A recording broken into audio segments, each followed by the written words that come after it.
Hello and welcome everyone. स्वागत है आप सबका यूट्यूब के इस नए वीडियो में। यह है हमारा 11th video core Java mastery के प्लेलिस्ट का। और आज की इस वीडियो में हम सीखेंगे क्लासेस, कंस्ट्रक्टर और दिस कीवर्ड का मतलब। ठीक है, तो यार बहुत ज़्यादा आसान होने वाला है वीडियो। बस आपको सिट बैक करना है, आराम से बैठना है, रिलैक्स करना है और आपको वीडियो को ध्यान से देखना है।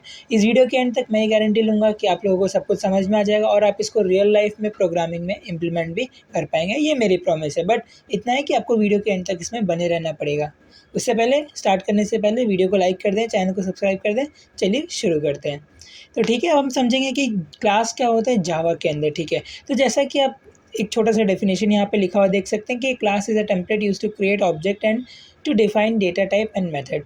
तो सिंपल सा मतलब ये होता है कि क्लास यार एक ब्लूप्रिंट होता है कोई भी चीज़ का। मान लो कि आपको कोई भी प्रोग्राम लिखना है ना, तो आपको प्रोग्राम को किसी चीज़ के अंदर रैप करना पड़ता है। तो वो रैपर को हम क्या बोलेंगे? क्लास बोलेंगे। आपको कोई भी प्रोग्राम लिखना है जावा के अंदर, वो सारे प्रोग्राम, वो सारे काम आप क्या करेंगे? क्लास के अंदर करेंगे। तो क्लास को आप क्या समझ सकते हैं? एक रैपर की तरह समझ सकते हैं। ठीक है, तो अगर हम कोड में जाए, अपने विजुअल स्टूडियो कोड में जाए, मैं आपको यहाँ पे क्लास लिख के दिखाने वाला हूँ। उसके बाद मैं आपको कंस्ट्रक्टर लिख के दिखाऊंगा और फिर मैं ये दिखाऊंगा कि दिस कीवर्ड को कहाँ पे यूज़ करते हैं क्लास कंस्ट्रक्टर में। ठीक है, तो चलिए यहाँ पे अपना हम पहले एक नया सा पैकेज बना लेते हैं, जैसा कि हम हर वीडियो के लिए बना रहे हैं। तो यहाँ पे राइट क्लिक किया मैंने और यहाँ पे न्यू दबा के मैंने यहाँ पे किया अदर्स। और यहाँ पे मैं सबसे पहले पैकेज सर्च करूँगा, ये रहा मेरा पैकेज। और यहाँ पे मैं नेक्स्ट करूँगा। यहाँ पे मैं पैकेज का कोई भी नाम दे दूँगा। अगर हमारा अभी हम क्लासेस वगैरह सीख रहे हैं तो हम यहाँ पे पैकेज का नाम दे देते हैं क्लासेस।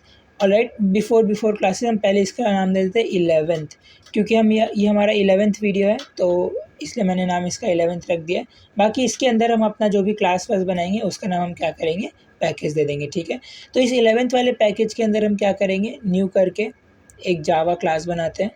ठीक है, और इस जावा का क्लास का नाम क्या रख देते हैं? टेस्ट। मतलब कोई भी एक पर्टिकुलर आप नाम रख सकते हो, वो आपके ऊपर है। मैंने अभी टेस्ट नाम रख दिया। तो ये देखो आप, ये टेस्ट नाम का क्लास एक बन के तैयार हो गया। ठीक है, अब आपको दिख रहा होगा ये ऑलरेडी एक मेरे लिए प्री बिल्ड क्लास है। तो जैसा कि मैंने आपको थोड़ी देर पहले समझाया था कि जावा के अंदर यार आपको कोई भी कोड लिखना हो ना, तो आपके लिए क्लास बहुत ज़्यादा इंपॉर्टेंट है। अगर आपके पास क्लास नहीं है तो आप कोड लिख ही नहीं सकते हो। तो अब मैं जो भी कोड लिखूंगा, कुछ भी मेरे को कोड लिखना होगा, तो मैं ये क्लास टेस्ट के अंदर ही लिखूंगा। ठीक है, तो ये हो गया मेरा मेन रैपर क्लास। आपको यहाँ पे एक और चीज़ ध्यान देने की ज़रूरत है कि आप ये जो देख सकते हैं ना, ये जो क्लास का नाम है टेस्ट और ये जो फाइल का भी नाम है test.java, तो ये दोनों सेम है। जब तक ये दोनों सेम नहीं होंगे ना, तब तक आपका जावा का प्रोग्राम भी रन नहीं होगा।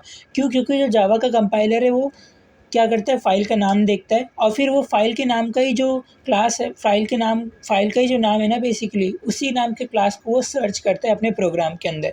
तो आप देख सकते हैं जावा का कंपाइलर आया होगा, टेस्ट नाम का एक फ़ाइल देखा होगा और फिर वो टेस्ट को सर्च करेगा, तो उसको यहाँ पे टेस्ट मिल जाएगा।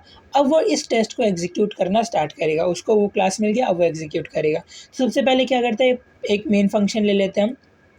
ठीक है ना, क्योंकि आपको पता है कि जावा के अंदर हमें कोई भी फंक्शन वगैरह, मतलब कोई भी चीज़ लिखना होता है तो हम वो मेन फंक्शन के अंदर ही करते हैं। तो ये ऐसे तो नहीं आता है, एक सेकंड।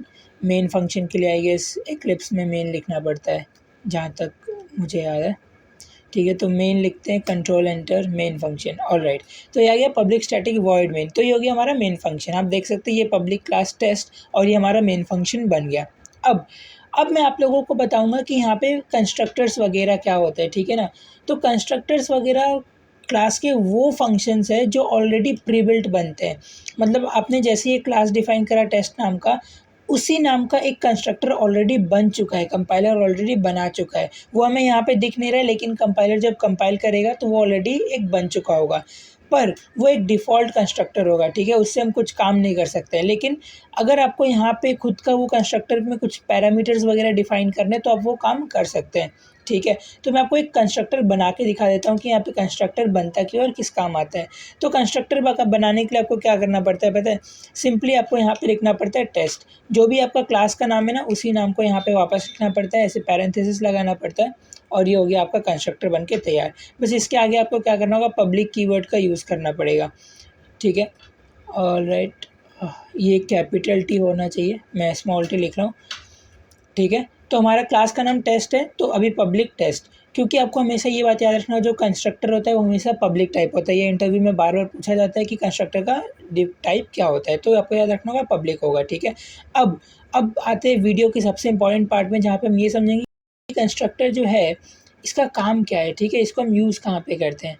तो अभी हमें अगर उसका यूज़ समझना पड़ेगा तो पब्लिक क्लास टेस्ट, तो आप सोचो कि क्लास में आपने कुछ पैरामीटर्स डिफ़ाइन किए, मान लेते हैं कि इंट, और आपने किसी एम्प्लॉय का एज डिफ़ाइन करा, ठीक है, ऐसे इस तरीके से।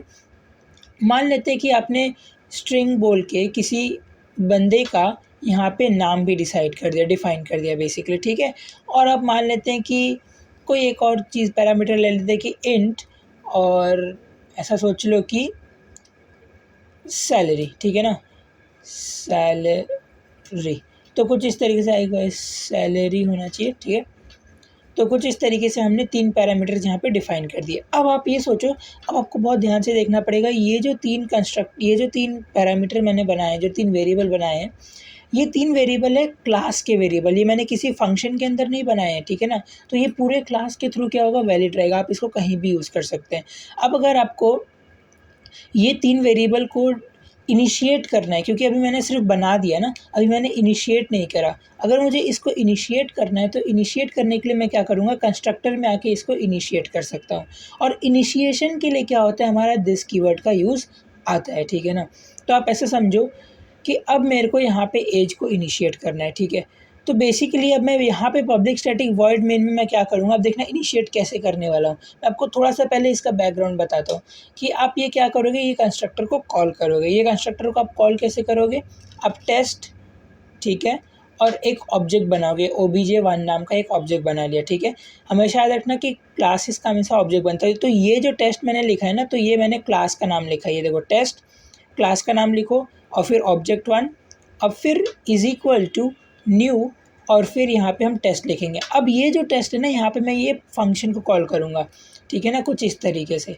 तो बेसिकली यहाँ पे हो क्या रहा है, आप ये समझो ना कि यहाँ पे मैंने टेस्ट जो क्लास का नाम है उसके टेस्ट टाइप का एक ऑब्जेक्ट बना लिया। ये लाइन ध्यान से सुनना, मैंने टेस्ट टाइप का एक ऑब्जेक्ट बनाया, ठीक है, और उसके कंस्ट्रक्टर को कॉल कर दिया न्यू टेस्ट। अगर मैं ये नहीं भी बनाता ना पब्लिक टेस्ट, तो ये ऑटोमेटिकली कॉल होता है कोई डिफ़ॉल्ट कंस्ट्रक्टर, पर अब मैं ये बना दिया हूँ तो ये सिर्फ इसको ही कॉल करेगा, और मैं इसके अंदर अपना कोई भी काम मैं चाहूँ तो मैं कर सकता हूँ। मैं दिखाऊँगा कि अभी क्या काम करना है, ठीक है। तो मैंने इसको कॉल कर दिया, ठीक है ना। अब देखो, अब मैं यहाँ पे आऊँगा कि अब जैसे मैंने इसको कॉल कर दिया, अब मान लो कि कोई एक बंदा आया, मान लो कि जो मेरा नाम है, ठीक है, मान लो कि आकाश नाम का एक बंदा आया और वो बंदा हमारी कंपनी को जॉइन करना चाहता है। तो उसका नाम, सैलरी और एज हमें इनपुट में लेना है। तो मैं इनपुट पता है यहाँ से ले सकता हूँ, ये पर्टिकुलर जगह से। तो सबसे पहले मैं क्या करता हूँ, नाम इनपुट पे ले लेता हूँ, ठीक है। तो नाम इनपुट में लेने के लिए मैं कुछ इस तरीके से आकाश ऐसे करके इनपुट ले लिया, कॉमा मैं उसका एज इनपुट ले लेता हूँ। मान लेते हैं कुछ एक गेस एज, मैं अपना रियल एज नहीं बताऊँगा, चलो 30 मान लेते हैं, ठीक है। और मान लेते हैं कि कुछ एक सैलरी है उसकी, तो कुछ एक सैलरी, कोई एक रैंडम फिगर मान लेते हैं 1,00,000 रुपये, 1 2 1 2 3, ठीक है। 1,00,000 रुपये हमने सैलरी मानी और ऐसा इनपुट ले लिया।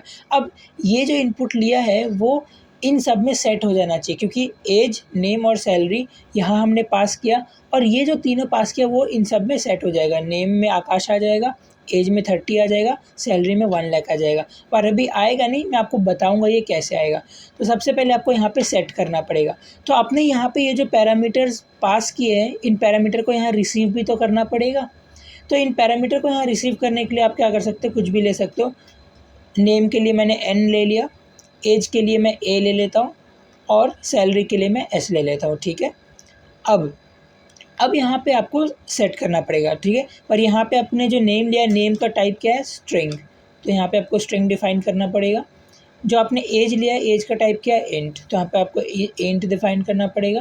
और जो आपने सैलरी लिया, सैलरी का भी टाइप क्या है, इंट है, तो यहाँ पे भी आपको एक इंट डिफाइन करना पड़ेगा, ठीक है। तो इस तरीके से हो जाता है काम कंप्लीट। अब आपको ये सेट भी तो करना पड़ेगा, आपने यहाँ से इनपुट लिया और यहाँ पे आपको रिसीव हो गया इनपुट, ठीक है। ये वाले लाइन पे, लाइन नंबर 9 पे आपको क्या हुआ, इनपुट रिसीव हो गया। अब यहाँ पे आप क्या करेंगे, सेट करेंगे। तो अब याद रखना, अब इम्पॉर्टेंट पार्ट रहता है वीडियो का सबसे, दिस कीवर्ड का, ठीक है। तो हम जावा क्लास में कोई भी जब दिस कीवर्ड का यूज़ करते हैं, तो दिस का मतलब ये होता है कि वो उस पर्टिकुलर क्लास को रेफरेंस कर रहे हैं, ठीक है ना, या फिर लास्ट जो ऑब्जेक्ट बना है ना उसी क्लास को रेफरेंस कर रहे हैं। तो ये जो लास्ट हमने ऑब्जेक्ट बनाया है, ये ऑब्जेक्ट इस क्लास का बनाया है, इस टेस्ट क्लास का बनाया है। तो अब जो मैं दिस लिखूंगा ना, दिस किसको रेफरेंस करेगा पता है, इस टेस्ट क्लास को रेफरेंस करेगा। याद समझे ये बात, वापस से रिवाइंड करके आप सुन लो कि यहाँ पे जो दिस कीवर्ड है ना, ये लास्ट क्रिएटेड ऑब्जेक्ट के क्लास को रेफरेंस कर रहा है, ठीक है। तो हमारा लास्ट क्रिएटेड ऑब्जेक्ट क्या है, obj1 है, तो उसका क्लास क्या है, टेस्ट है। तो ये जो दिस कीवर्ड है किसको रेफरेंस कर रहा है, टेस्ट को रेफरेंस कर रहा है, ठीक है। तो अब दिस डॉट में क्या करूँगा, नेम। तो जो टेस्ट क्लास है, टेस्ट क्लास का जो नाम है उसको मैं सेट करने वाला हूँ n से, जो हमें n यहाँ पे इनपुट मिला ना, ये मैंने यहाँ पे इसको सेव कर दिया, सेट कर दिया। दिस डॉट, अब क्या करेंगे हम, यहाँ पे एज आ रहा था तो एज, तो इस क्लास का जो एज है उसको मैं ए सेट कर देता हूँ, और दिस डॉट यहाँ पे मैं सैलरी और this is equal to S करके सेट कर दूंगा, ठीक है। ऑलराइट, तो ये इतना हो जाता है हमारा काम कंप्लीट। बस यही यार, कंस्ट्रक्टर, क्लास और दिस कीवर्ड का मतलब, अगर आप ये 3 चीज़ समझ गए ना, तो आप मतलब समझो कि आप कुछ भी कर सकते हो यार, मतलब समझो बहुत बढ़िया चीज़ है यार, बहुत प्यारी सी चीज़ है, ठीक है। ठीक है, ऑलराइट, तो ये हो जाता है हमारा वीडियो कंप्लीट। आई होप आप लोगों को ये समझ में आ गया होगा कि क्लास, कंस्ट्रक्टर और दिस, ये 3 कीवर्ड हम क्यों यूज़ करते हैं, कहाँ पे यूज़ करते हैं और इसकी क्या मतलब होती है। अगर वीडियो पसंद आए तो लाइक ज़रूर कर देना। मिलेंगे अगले वीडियो में जहाँ पे हम बात कर रहे होंगे इनहेरिटेंस के बारे में, ऑब्जेक्ट ओरिएंटेड प्रोग्रामिंग के बारे में, ठीक है। तब तक के लिए मैं चलता हूँ, bye bye, peace, happy coding.